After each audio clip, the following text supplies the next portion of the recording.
Abidjan accueille depuis ce mardi 26 juillet la réunion semestrielle des comités techniques de l'Association de gestion des ports d'Afrique de l'Ouest et du Centre. Cette rencontre, qui s'étend jusqu'au vendredi 29 juillet, vise d'une part à faire des propositions pour des ports, mais également à préparer le 42e conseil annuel de l'organisation qui se tiendra en Angola en novembre prochain.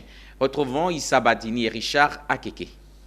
Nous attendons donc de vous, chers participants, que vous mettiez en synergie vos diverses expertises pour contribuer à votre niveau à l'émergence d'une Afrique plus prospère et plus forte.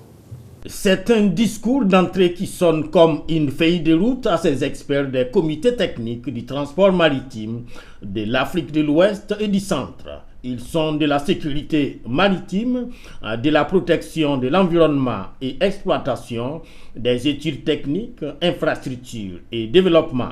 Des experts qui devront travailler durant les 3 prochains jours à donner de nouvelles orientations sur la gestion des ports au sein de l'ASEPAWOC, Association de gestion des ports de l'Afrique de l'Ouest et du Centre. Comme le directeur de cabinet du ministre des Transports, c'est l'ensemble des acteurs qui attendent de ces conclaves en terre ivoirienne des outils à même d'améliorer la compétitivité du secteur maritime.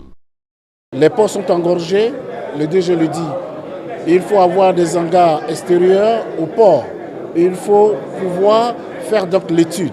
Les experts portuaires qui sont dans le domaine sont à même de le faire parce qu'ils sont aussi ingénieurs en la matière. Ils se réunissent et puis ils vont s'abreuver des meilleures expériences, des meilleures pratiques des uns et des autres pour essayer de tirer les ports qui sont un peu à la traîne. Les défis sont énormes.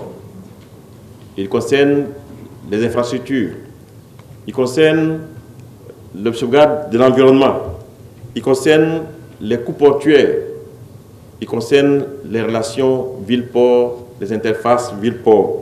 Au cours de la cérémonie d'ouverture de cette réunion des comités techniques de l'ASEPAWOC, le directeur de cabinet du ministre des Transports a signifié que l'État de Côte d'Ivoire a injecté près de 2000 milliards de francs CFA de 2011 à nos jours dans le développement et la modernisation de ces espaces portuaires. Quant à cette réunion qui prend fin le vendredi 29 juillet, ces résultats et recommandations devront servir pour le 42e conseil annuel de l'ASEPAWOC qui se tiendra en Angola en novembre prochain. Encore faut-il le souligner, la réunion des comités techniques se déroule 2 fois par an.